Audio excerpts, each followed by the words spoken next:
So let's just get started. I got some Battlefield 4 gameplay in the background. Feel free to just watch that if you'd like. If you'd like to have a little bit of a brain thinker, today's topic is gonna be loosely based upon the movie I just watched recently. It's called Ready Player One. I'm gonna have a little picture going up on the screen. If you guys want to watch it, it is for sure on HBO Max.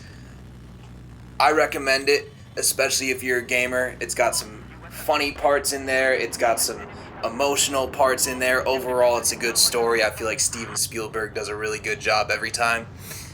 But to the main point, the whole storyline about Ready Player One is it's set in the near future, and a man named James Holiday creates something called the Oasis. And what the Oasis is basically the best video game paradise one can imagine. So basically everyone in the world has their own Oasis account. Well, the owner and creator, James Holiday, dies. And when he dies, he creates an Easter egg hunt for the person who wins gets the Oasis. Well, the Easter egg hunt comes down to finding 3 hidden keys, and those 3 hidden keys unlock the prize, winning the Oasis. Now, if you're a gamer, you should know what Easter eggs are. On the simplest ends of things, there's an Easter egg in this map shown in the gameplay here. It's the Megalodon Easter egg. If you do the proper steps taken, you can have a giant shark come flying out of the water at a certain point in the game. That is an example of an Easter egg. So, what I'm getting to is there's a lot of gamers who are trying to win this prize and get the Oasis, but at the same time, there's a company which is basically the bad guy, alright? That's our antagonist. And that company goes by IOI, Innovative Online Industries. And what his plan is to take over the Oasis and then pump it full of microtransactions, therefore to make billions. That's his business plan move. That character is Nolan Sorrento, obviously the big corpo billionaire dickhead, right? If you're starting to see where I'm heading with this conversation, I think the big company in real life that this is leaning towards is Activision. And the story comes down to the hardcore gamers who want video games to survive for the good, honest, real video games that they are, fighting against IOI, just trying to take advantage of video games for the monetary purposes. And I thought this was actually really deep for the time frame and what's going on, especially recently. If we look at how Activision is behaving with, for example, Warzone, how they care more about all those store bundles being pumped into the store because they know they have 100 million players logged in on accounts on that game. Whether they have an anti-cheat or not, whether they drop new content or not, whether it's good or not, they know they have 100 million players logged in, ready to play. Now, this is gonna be the part where it's a spoiler. If you've seen the movie, then you already know. What happens on our main character Wade Watt's journey to get to the final prize. He goes through some trials and tribulations, and at the end, he truly understands that James Halliday did not want the Oasis to go into big corpo hands. Therefore, the grand prize for winning the Oasis is a kill switch to turn it all off. Obviously, the good guy wins, overcomes the bad guy. You know, typical story right there. But the journey it takes to get there is also different in every movie, and I find this journey to be very good. So I recommend the movie, but at the same time, I just saw how heavily it related to what's going on right now. And basically what I'm getting at is, yes, I do fear and am concerned for the path that video games are truly on, whether it be esports and the amount of money going into esports. Yet Warzone, for example, is not even fun anymore. It is just so hyper competitive and wrapped around esports and money that it's turned into just like work and a business. Whether you're the worker or the boss owning the business, it has turned into a straight up factory. There is no longer any playground, any basketball courts.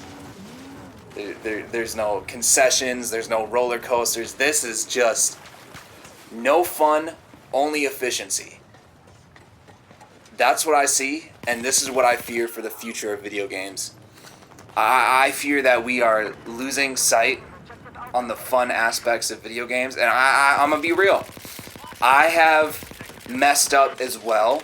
I took all last summer to be very hyper competitive. I ground Warzone all day, all night, hours on end. I played ladders. I competed for money. I myself did falter, but that was a crash and burn into anger, stress, disappointment, a lot of negative things, and I wasn't even having fun by the time I switched back to Battlefield. Battlefield has taken the wool from over my eyes, and I have just... Bro, it is like a breath of fresh air. I have come back to my true self, my gamer self, and I hop in the game ready to have fun. I'm able to play a game with music in the background and still enjoy myself. I can play the game however I want to be. I can play casual, I can play sweaty, I can play competitive. I can do all of that all in the same gaming session. I can stay engaged for however I want to play, and that right there is what I miss in video games. I'm not sure if you guys are old enough to have experienced an arcade back in the day, but that was real video games. Yeah, there was a leaderboard and you could see someone's high score on the arcade machine, but it was just casual, pure fun. That's all I got. Ready Player One, go check it out. It's got a great story, and I just related so heavily to what Activision is up to when I watched this movie. I'm out.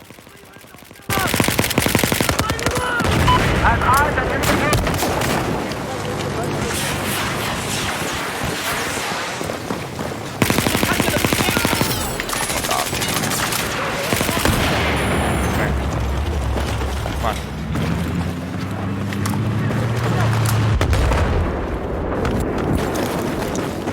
There's an enemy sniper just too close to your position.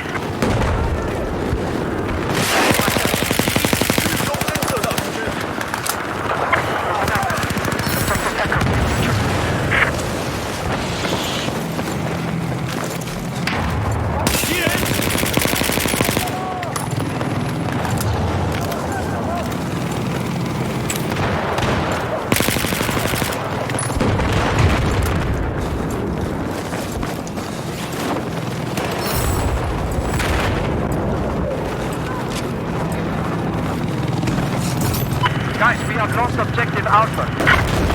We now have control of objective Bravo.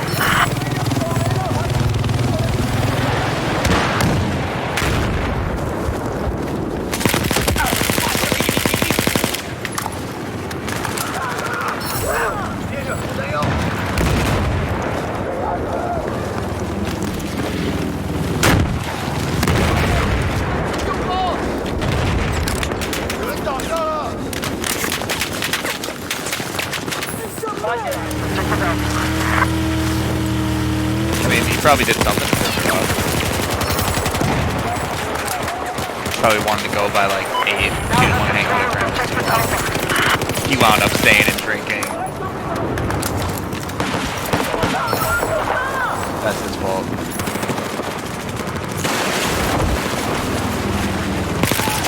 Yeah, that's what should be shaking up in his mind. It's like, yo, I'm taking myself away from my real family that cares about me way more then this chick that would leave me in an instant, and she has cold-shouldered him as an instant when the money stopped flowing in. And you want to talk about a good woman who loves you and supports you? She loves you for your fucking income, buddy.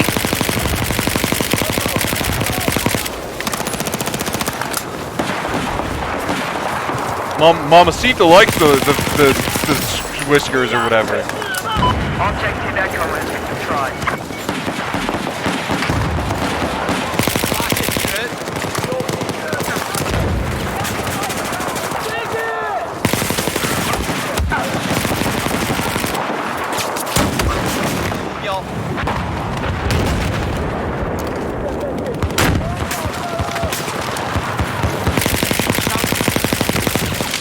Jesus fucking Christ, look at all the guys over there.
First game on, YouTube content. Yes, sir. Look at that. Every game of Battlefield is literally a YouTube highlight. You don't have to fucking slave away all day and get pissed off and frustrated at some game called Warzone where the winner is basically who took the most advantage out of everyone. There is absolutely no point in grinding Warzone. For what? You go chop up a highlight of a high kill game that everyone's already seen a million fucking times over in the past year. It's the same fucking map with the same guns. You drop the same locations, you pop the same UAVs from the same buy shops, do the same gulag shit. There is no point in fucking touching that Warzone shit.